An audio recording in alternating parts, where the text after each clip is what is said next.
আছো? আলহামদুলিল্লাহ ছোট্ট বন্ধুরা, তোমাদের দোয়ায় আমি অনেক ভালো আছি ছোট্ট বন্ধুরা। আজকে তোমাদের জন্য নতুন আরেকটি ভিডিও নিয়ে চলে আসলাম ছোট্ট বন্ধুরা। বলো তো আজকে কিসের ভিডিও নিয়ে আসছি? আজকে আমি নিয়ে আসছি তোমাদের জন্য জাহাজ অথবা ডিঙি নৌকার বানানোর ভিডিও ছোট্ট বন্ধুরা। তোমাদের যেটা ভালো লাগে সেটাই বলতে পারো, বাট আমার কাছে মনে হয় এটা নৌকা, কারণ জাহাজ না, জাহাজ আরো অন্যরকম হতে পারে, বাট এটা জাহাজও হতে পারে, মালগাড়ি জাহাজ, বুঝছো ছোট্ট বন্ধুরা? তোমরা দেখো বন্ধুরা আমি কিভাবে জাহাজটা তৈরি করি। তোমরা যদি মনোযোগ সহকারে জাহাজটা তৈরি দেখো তাহলে আমি নিশ্চিত যে তোমরা খুব সহজে এরকম সুন্দর একটি জাহাজ তৈরি করে ফেলতে পারবে ছোট্ট বন্ধুরা। হ্যাঁ ছোট্ট বন্ধুরা, তাহলে তোমরা খেয়াল করে দেখো আমি কিভাবে জাহাজটা তৈরি করি। ঠিক আছে ছোট্ট বন্ধুরা? আর আমি প্রতিদিনের মতো তোমাদেরকে নতুন গল্প শোনাতে চলে আসছি। তোমাদের জন্য আজকে আরেকটা নতুন গল্প নিয়ে এসেছি ছোট্ট বন্ধুরা। তোমরা এই গল্পটা জানলে খুবই ভালো লাগবে তোমাদের, বুঝছো ছোট্ট বন্ধুরা? গল্পটা অনেক সুন্দর। তাহলে বন্ধুরা দেরি কেন, শুরু করি আমাদের গল্পটা। আমাদের গল্পটা হযরত নূহ আলাইহিস সালামকে নিয়ে। তোমরা নিশ্চয়ই এই নামটা শুনছো ছোট্ট বন্ধুরা। নূহ আলাইহিস সালামের নাম তো সবাই শুনছে। আমি আশাবাদী তোমরাও চিনো হযরত নূহ আলাইহিস সালামকে, কারণ তোমরাও এই নামটা শুনছো, তাই না ছোট্ট বন্ধুরা? চলো তাহলে আজকে নূহ আলাইহিস সালামের গল্পটা তোমাদেরকে শেয়ার করি। ঠিক আছে ছোট্ট বন্ধুরা, আমাদের অনেক বহুত বহুত বহুত বছর আগে নূহ আলাইহিস সালাম ছিলেন। তিনি একজন নবী ছিলেন ছোট্ট বন্ধুরা। যেরকম আমাদের নবী হযরত মুহাম্মদ সাল্লাল্লাহু আলাইহি ওয়াসাল্লাম, ঠিক ওরকম ভাবে নূহ আলাইহিস সালামও এক জামানার নবী ছিল। উনিও নবী ছিল ছোট্ট বন্ধুরা। উনারও অনেক অনুসারী ছিল। উনি অনেক বছর যাবত দাওয়াত দিয়েছেন মুসলমান হওয়ার জন্য। অনেক মানুষকে বলতেন আসো আল্লাহর পথে আসো, তোমরাও মুসলমান হও, আমিও মুসলমান, তোমরাও মুসলমান হও, আল্লাহকে ভয় করো, আল্লাহকে ভয় করো, আল্লাহ তাআলা এক, আল্লাহ তাআলার কোনো শরীক নেই, আল্লাহ তাআলার ইবাদত বন্দেগী করো। এইভাবে তিনি সবাইকে দাওয়াত দিতেন। কিন্তু ওনার স্ত্রী কখনো ইসলাম ধর্ম গ্রহণ করে নাই এবং ওনার সন্তানরাও কখনো ইসলাম ধর্ম গ্রহণ করে নাই। এটাই সব থেকে কষ্টের বিষয় ছোট্ট বন্ধুরা, জানো? ওনার স্ত্রীও আল্লাহকে এক আল্লাহ বলে মানে নাই, যার কারণে ওনার মনে অনেক কষ্ট ছিল এবং ওনার যে অনুসারীগণ ছিল তারা খুবই কম ছিল এবং তারা হযরত নূহ আলাইহিস সালামকে নবী বলে মানতেন না। খুবই কম সংখ্যক মানুষ হযরত নূহ আলাইহিস সালামকে নবী বলে মানতেন, বুঝছো ছোট্ট বন্ধুরা? তো এইভাবে তিনি কয়েকশো বছর এরকম ইসলামের দাওয়াত দিলেন, মুসলমান হইতে বললেন সবাইকে। কিন্তু মানুষ যখন মুসলমান হইল না, তখন হযরত নূহ আলাইহিস সালাম কি করলো? একটু দুঃখ পেল। তখন আল্লাহ তাআলার কাছ থেকে ওহী আসলো, হে নূহ তুমি একটা কিস্তি বানাও, বুঝছো? কিস্তি মানে নৌকা। তো বলতেছে নূহ তুমি একটা নৌকা বানাও। তখন নূহ আলাইহিস সালাম তার যারা কিছু অনুসারী ছিল, অল্প কিছু অনুসারী ছিল, তাদেরকে নিয়ে একটা নৌকা বানালো। অনেক সময় নিয়ে একটু করে একটা নৌকা তৈরি করলো। তো যখন নূহ আলাইহিস সালাম ওই নৌকাটা তৈরি করলো, তখন খুব হাসাহাসি করলো। যারা কাফের ছিল, মুশরিক ছিল, যারা হযরত নূহ আলাইহিস সালামকে নবী বলে মানতেন না, তারা অনেক হাসি ঠাট্টা করলো। বৃষ্টি নেই, বাদল নেই, নদী নাই, দেখো নৌকা বানিয়েছে, নৌকা কোথায় চালাবে? তো ওইভাবে নূহ আলাইহিস সালামকে নিয়ে প্রচন্ড হাসাহাসি করতো। তো তারা এতটাই নিকৃষ্ট জাতি ছিল, তারা কি করলো? হযরত নূহ আলাইহিস সালাম যে নৌকাটা বানালো, তারা সবাই মিলে গিয়ে ওই নৌকার পরে বাথরুম করা শুরু করলো, হাগু বা পটি করা শুরু করলো।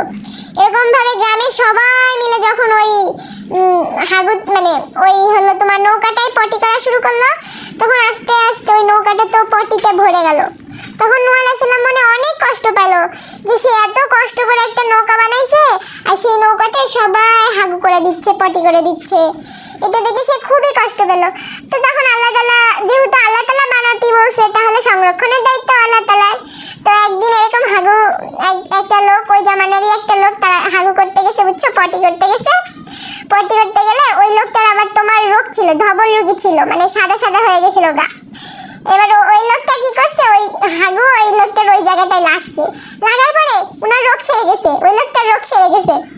মানে ও ধবল রোগীর থেকে ভালো ভালো রোগ হয়ে গেছে, বুঝছো, মানে সুস্থ হয়ে গেছে। যখন দেখলো মানুষ যে ওই হাগু গায়ে দিলে সে সুস্থ হয়ে যাচ্ছে, তার ধবল রোগ সেরে যাচ্ছে, তখন সবাই আবার ওই হাগু নিয়ে গায়ে মাখা শুরু করলো। সবাই নিয়ে নিয়ে জমাতে শুরু করলো যে হ্যাঁ এটা তো ভীষণ ঔষধি কার্যকর, এটা ওষুধ। সবাই সেটাকে ওষুধ ভেবে নিয়ে যেতে লাগলো সবার বাসায়, সবার গায়ে, মানে যার যে সমস্যা ছিল সেই সমস্যার কারণে নিয়ে যেতে লাগলো।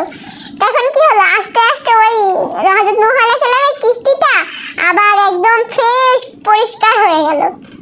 যখন হযরত নূহ আলাইহিস সালামের কিস্তি পরিষ্কার হয়ে গেল, তখন একদিন এরকম আল্লাহ তাআলা হযরত নূহ আলাইহিস সালামকে কি বললো, নূহ তুমি সবকিছু জোড়ায় জোড়ায় নিয়ে তারপরে হলো তুমি ওই কিস্তিতে ওঠো, মানে ওই নৌকায় ওঠো।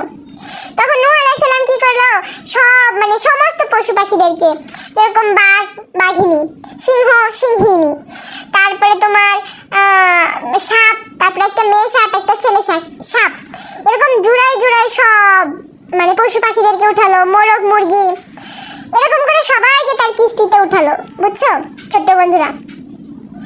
সবাইকে উঠিয়ে যখন কিস্তিতে উঠলো, তখন একটা ভীষণ প্লাবন হলো ছোট্ট বন্ধুরা, ভয়ানক প্লাবন।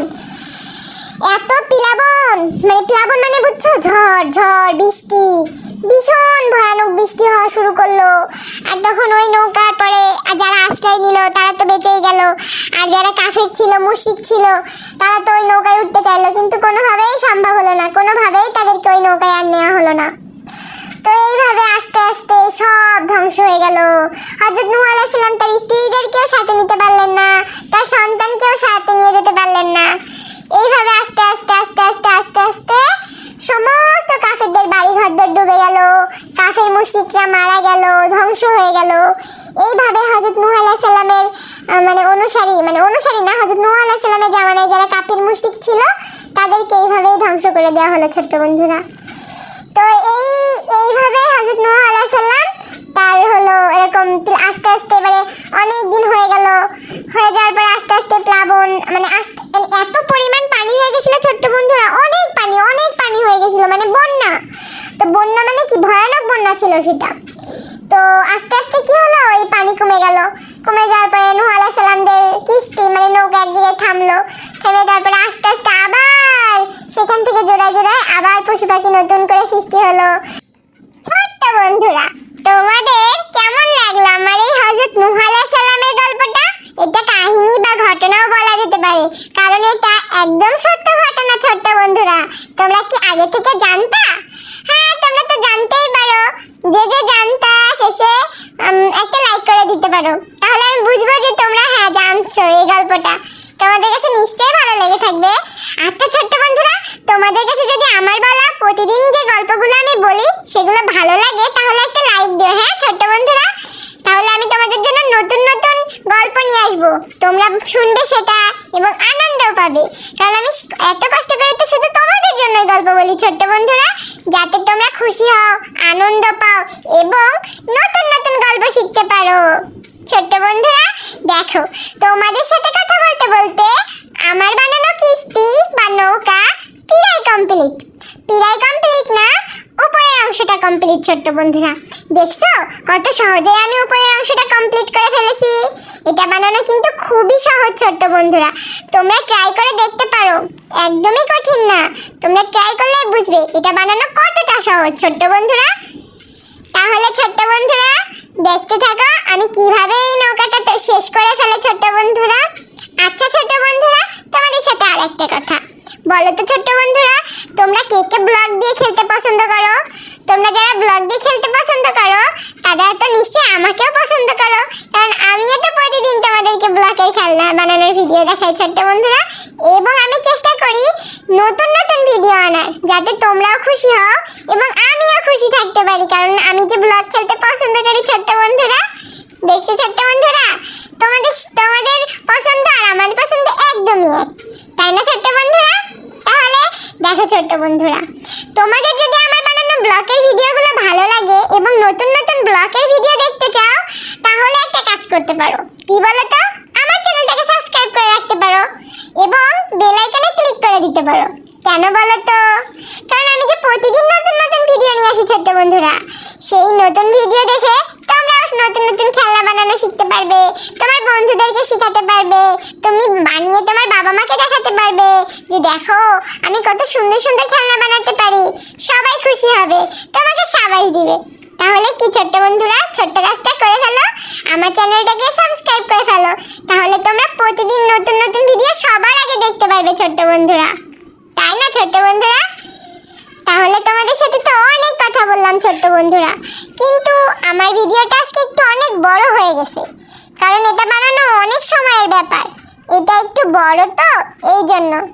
তোমাদের কাছে আমার এই বানানোর নৌকা ভালো লাগছে ছোট্ট বন্ধুরা? দেখো খুবই ভালো লাগবে, শেষ পর্যন্ত দেখতে থাকো, নিশ্চয়ই ভালো লাগবে ছোট্ট বন্ধুরা। ছোট্ট বন্ধুরা, তোমাদের সাথে তো আমি আজকে অনেক কথা বলে ফেলছি, অনেক গল্প করে ফেলছি, তাই না ছোট্ট বন্ধুরা? তাহলে এখন কি করার বলো? আমাকে তো তোমাদের থেকে বিদায় নিতেই হবে। না বিদায় নিলে তোমরা আর কতক্ষণ আমার এই বকবক শুনবে বলো ছোট্ট বন্ধুরা? কারণ আমি প্রচুর বেশি কথা বলি। বলো, তোমাদের কি আমার কথা শুনতে ভালো লাগে না বিরক্ত লাগে? যাই হোক, আমি তো অনেক কথা বলে ফেলছি ছোট্ট বন্ধুরা, তাহলে তো এখন আমি বিদায় নিব, তাই না? তোমরা কি আমাকে বিদায় দিতে চাও ছোট্ট বন্ধুরা? তাহলে চলো আমি এখন বিদায় নিই। আমি বিদায় নেওয়ার পরেও কিন্তু আমার এই ভিডিওটা কমপ্লিট করবে, দেখবে, কারণ এই ভিডিওটা কিন্তু অনেক সুন্দর। লাস্টে দেখবে কত সুন্দর একটি নৌকা কমপ্লিট হয়। ঠিক আছে ছোট্ট বন্ধুরা, আমার কথা রেখো কিন্তু তোমরা। দেখো ছোট্ট বন্ধুরা, তাহলে আজ আমি বিদায় নিই। আল্লাহ তোমাদের সকলকে ভালো রাখুক, তোমরা সবাই ভালো থেকো ছোট্ট বন্ধুরা, এই দোয়াই তো সবসময় করি।